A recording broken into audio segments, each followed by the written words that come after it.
Ausat biz İsmail деген radiyallahu anhu Allah'ın razı aytatken Peygamber sallallahu aleyhi ve sellem dünyeden ötkөндөн keyin Abu Bakr Sıddık radiyallahu anhu mынтип aytжаткан уктум. Ötkön жылы Peygamberimiz Muhammed Mustafa sallallahu aleyhi ve sellem menen ушул жерде birge turgan elem деп анан карман албай ыйлап дайыма чынчыл болгула. Акыйкатта чынчылдык жакшылык менен бирге, ал экөө бирге болсо бейишке алып барат. Жалган айтпагыла.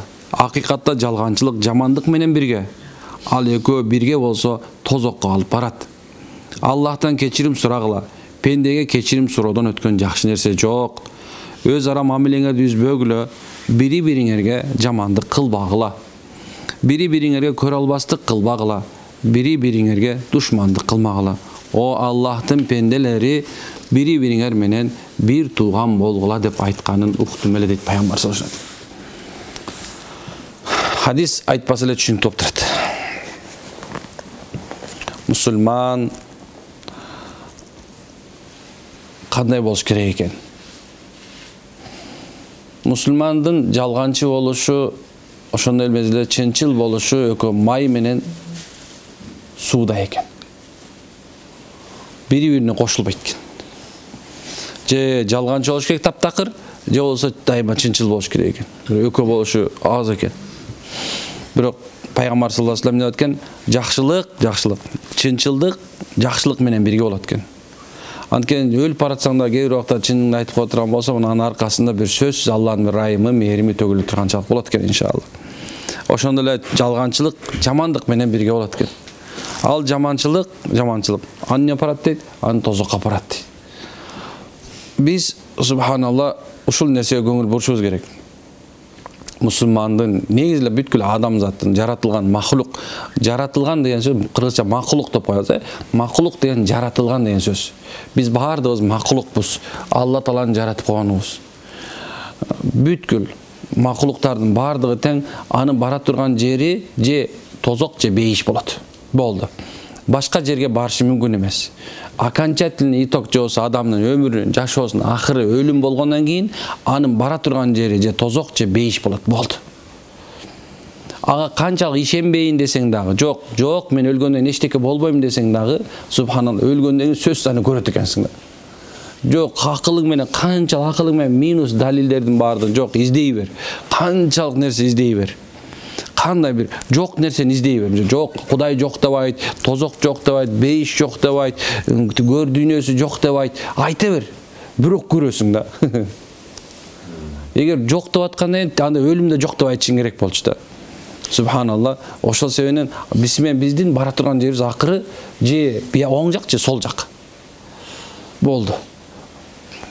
Бул себептен мусулман тандоо системасында, тандоого, демократия деген ушул экен. Же түбөлүктүү жакшы жашоого аракет кылып башта, же түбөлүктүү тозокко аракетиңди кыл, ошондой жашай бер. Сен эч ким кыйнабайт. Кааласаң намаз окубай өл, кааласаң орозо тутпай өл, ал сенин проблемаң. Бирок бара турган жагың бир эле жер экенин унутпаш керек.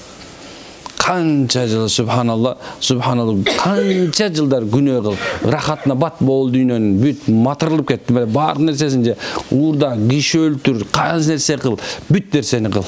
Бирок өлөсүң. Же жут өрттө, кишилерди түрлөй күгүз, субханалла, кандай болсо деле, эмнекен? Өлөсүң. Эми ошол ушул акыйкат болгон себебинен Алла азza ва жалла сиз менен бизди бул дүйнөгө эмнекен? Тандоо менен жараткан экен. Ирада берди. Бизге субханалла тандоо мүмкүнчүлүгүн берди. Эми ошол себептен пайгамбар айтат, канча жакшылык эмнекен? Бейишке апарат экен, ал эми жаманчылык тозокко апарат экен. Ошол жаманчылыктын башаты калпычылык, жалганчылык, ал эми жакшылыктын башаты бул чынчылдык болуп эсептелет. Аллаху акбар. Кейін Аллахтан кечирим сурагыла. Пендеге кечирим суроодон өткөн нерсе жок.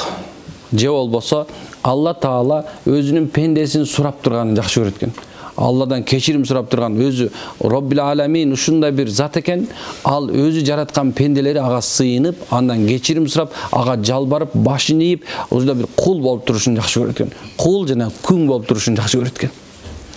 кул жана күң. Жада калса пайгамбар саллаллаху алейхи вассалам дагы эмнекен дайым айтат экен: "Я Аллахым, мен кул жана күңдүн баласы болгон бир кулуңмун" деп айткан экен дуасында. Же болбосо Алла Таала өзүнө кул болуп, өзүнөн сурап турган адамдарды жакшы көрөт экен. Өзүнөн канча сурасаң, ал ошончолук ачылат экен. Мисалы, ушундай бир жалбарып, жалооруп, ыйлап, андан ушундай бир сура дейт. Мен дайым айтам, жана дүкөнгө эле кичинекей балаңар менен кирип көрөлөчү. Барат да оюнчук үйүнө барып бүттүм, onu алып бер дейт. Үйдө 4 болсо да ушуну алып бер деп турасың. Кой деп айтасаң, жок, кыйкырат, өкүрөт, жатып алышы мүмкүн.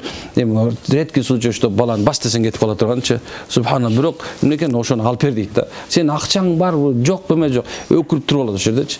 Дегеним, Алла Таала дагы ошол жаш баладай кандай керектүү нерсени сурагандай сурай турган болсо, Алла Таала анын дуасын ошондой, андан суроосун кабыл алат экен. Бирок ошонун ичинде эң жакшы көргөнү Алла Тааладан: "Я Алла, мага дүйнө бер, я Алла, мага ушундай нерсе бер, я Алла, мага ушундай нерсе бер", ушундай жок. Эң жакшы көргөнү Алла Таала: "Я Алла, мен күнөөкөрмүн, менин күнөөмдү кечир" деп айткан пендесин жакшы көрөт экен. Күнөөсүн мойнуна алган пендесин ушундай сүйөт Аллахым. Алла да айткан, периштелерге да айткан, керек болсо асманда периштелерге айткан: "Эй Алла, я Алла, эй периштелер, кара" дейт. "Эй Жабраил, эй Азраил, эй Исрафил, эй Микаил, кара" дейт экен. Тозоктун падышаларына, ушуна бейиштичилик кызматтар карагыла дейт. Силер баягы мезгилде айттыңар эле го. Бакара сүрөсүндө бар го, алар айтат: "Я Аллахым, бул күнөө кыла турган пендеге дагы биз сажда кыл деп атасың. Булар күнөө кылат, я Алла, муну жаратпайлы кой керек болсо" деген да. Бирок ошондо качан пендеси ушундай: "Алла, не Алла, күнөөкөрмүн мен, кечир мени" дегенде баарына артып карагыла дейт экен. Жак ушундай айткан: "Карагыла. Мен пендем, менден кечирим сурап, силер айттыңар эле го." Деп ушундай сыймыктар менен айткан. Анан кийин ырыскы периштесине, жакшылык периштесине, райым периштесине айткан: "Түшүргүлө менин жакшылыгымды, ырыскымды көбөйтүп бергиле. Мунун субхан күнөөсүн мен кечирдим, анын даражасын көтөргүлө. Мен муну сүйүп калдым" дейт. "Мен муну сүйүп калдым. Эй Жабраил, муну сен сүй. Эй Жабраил" айткан, "бүткүл периште силер сүйгүлө" айткан. Адамдын баарына сүйдүрүп салат экен. Эмне үчүн пенденин эң алсыз жери эмне экен? Бул кечирим суроого келгенде күнөөсүн мойнуна албай коюш экен. Текебер шайтан мойнуна алган жок экен. Текеберленди. Ал эмне болду? Аллах Тааладан ушуну Алла Таалага текеберленди. Алла. Текеберленген себебинен Алла Таала аны түбөлүктүү тозоктук кылды, түбөлүктүү азаптык кылып салды. Текеберленди. Текеберленгенде кандай текеберленди? Ушундай мен тигинен өйдөмүн деди. Эми пенде ошол өзүнүн өйдөлүгүн тепсей турган болсо, Алла Тааланын бир жаратылган бир махлугу эртең күндө мындай бир жарабаган бир сасык бир судан жаралып, кайра ушундай бир жаны кабыз болуп алып, ушундай мүрзөчүнө чирип, ушундай бир алсыз боло тургандыгын мойнуна алышы Аллах Таалага жагат экен. Керек болсо кечинде жатаарда бир пенде: "Ey Алла, мен сени күнөөкөр пендеңмин. Мен бүгүнкү кылган көзгө көрүнгөн да, көрүнбөгөн дагы, ачыктан дагы жана айкын жана ушундай жашыруун болгон күнөөм бар мойнума алам, ya Алла. Мен сага тооба эттим. Мен сага тооба кылдым, Аллахым. Тооба эшигин сен ачык деп айттың" деп туруп ушундай бир Алла Таала тооба жатып ал эле, жатасың, эчтеке кылган жатасың. Жаттың да тооба кылдың. Ошол мезгилде бүткүл махлуктардын душманы болгон шайтан алейхилана, иблис өзү эме тактысынан тура калып кыйкырат экен. "Ай" дейт экен, ушундай чачын мисалы, ушундай бир чачын жул, сакалдарын жул, ушундай мүйүзүн талкалай берген аракет кылат экен. Ушу мүйүзүн жулуп алайын дейт экен, субханалла. Эмне үчүн дегенде, Алла Таала пендесинин күнөөсүн кечирип салат экен. Карасаң кандай нерсе, Алла кандай райымдуу, мейирмин. Ошон сен пайгамбар саллаллаху алейхи айткан, пенденин дейт, пенденин кечирим суроону өткөн жакшы нерсеси жок дейт. Пенде деген сөз өзү ушундай нерсе. Пенде деген ал алсыз, арсыз, акыры өлө турган бир жаратылган нерсе. Кудум эле субханалла көлдүн жээгине мындай бир кум менен жасап койгон жанагындай үйлөрдү эме жасап турган бир толкун тык кылгандай, ошондой бир мындай жалпак болуп кала турган бир ушундай жок болуп кете турган биз. Ошол пенденин кечирим сурагандан өткөн нерсеси жок. Өзүңдү ушундай ылдый жүргөндү билсең, көтөрүлгөндө билесиң. Канчалык өйдө көтөрүлсөң, түшкөнүң оор болот, субханалла. Анткени Аллах Тааланын алдында даражаң түшүшү бул пенделердин арасында дагы сен бул дүйнөдө эмне күтүп аткан болсоң ошонун баардыгынын алдында тепселип бересиң деген нерсе. Пенделер субханалла. Өз ара мамилеңерди үзбөгүлө. Бири-бириңер жамандык кылбагыла. Мамилени үзбөгүлө деген нерсе мен дайыма айтып атам. Алла Таала ушуна мамиле дегенде баардык тарабынан үзбөгүлө. Мейли айылдаштык тарапта болсун, мейли уруулаштык тарапта болсун, мейли бир туугандык болсун, мейли атаң бир, энең бөлөк болсун, мейли атаң энең бөлөк, атаң бир болсун, субхан, мейли кайсыл жол менен болгон болсо дагы ошол нерсени үзбөш керек. Өтө жакшы жанагындай бир мындай жанагындай бир коомдор, уюмдар, мисалы жердешчилик менен түзүлүп аткан бүттүк жана уюмдар бардыгы тең сооп катары кетет. Бүт бардыгы тең сооп катары. Ким ошонун ичине кирип алган болсо, ким жана WhatsApp менен болсун, Facebook менен болсун, кайсы нерсе болсун мындай уруулаштык, бири-бирине жардам берүү максатында чогулган нерсенин бардыгына тең ошолордун бардыгы тең сооп катары кетет. Ошон ар бир кылынган керек болсо кылынган нерсеси бир сому дагы керек болсо, ошол бир кичинеге жардам кылганыңар дагы ошол нерсе, ошол кайсы бир кандай нерсе болсо да ошол нерсеге аракетиңер субханалла толук кандуу сооп катары кетет. Унутпагыла муну. Эч бир эме кылбастан ошол ким иштеп аткан болсо ошондой иштетсин, анткени себеп бул бири-бирине мамилени куруу бол субханалла. Ошол жердин элди мейли бөлүнүп атат экенбиз. Оштук, бөлдүк, шөлдүк, бирок ошол жерде ким ошол нерсени түзүп алып туруп, ушулардын баштарын бириктирип атчы, үзбөстөн. Ушу жердикпиз биз, ушу жерденбиз. Бирок мисалы ушу жерден бөлүнөт экенбиз, биякта болуп, бирок башка мамлекетке караганда Кыргызстандык болуп калабыз го, туурабы? Ошол нерсе. Бул биз кыргызбыз, кандай болобуз. Бирок Алланын элчиси пайгамбар саллаллаху алейхи вассалам ошо кыргыз болуп да керек болсо, эмне бири-бириңерге бекем болгула деген сөз. Кандай жол менен болсун. Унутпаш керек. Анткени жакшылыктын баардыгы эмнекен мамиленин үстүндө турат экен, машалла. Мамилеңерди үзбөгүлө, өз ара мамилеңерди үзбөгүлө, бири-бириңерге жамандык кылбагыла. Жамандыкты субханалла, ушундай түшүнүш керек. Жамандык дегенде мисалы Куранда ата-энеге үф дебегиле дейт. Эң жамандыктын эң төмөн даражасы. Ошондой эле эң жаман эшектин үнү деди Алла Таала.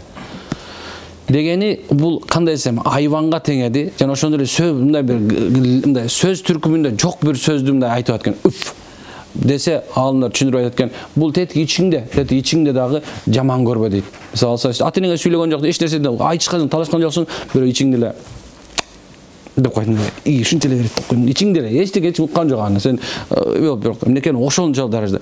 Эми башка бир адамга дагы ошол ичиңде негизинде субханалла сырттан кыйкырып койгондон дагычы, кыйкырып салгандан дагычы ал душмандык болбойт кээ бирдечи. Бирок ошону ичи боягында тутуп алып туруп, ошону дайым дагы кармап жүрүү бул душмандыктын эң жеткен предел. Мындай айтканда пик, эң төбөсү ушул болуп эсептелет. Душмандыктын эң жаманы бул ичиңдеги ач бул боягында жек көрүп туруң, ушул болуп эсептелет. Бирөөнү жек көрсөң, бул жерден жек көрүп турган болсо, жамандыктын башаты ошол. Бул жерин жек көрдү, мисалы бир мушташ бир жерге көрүп калды, болду.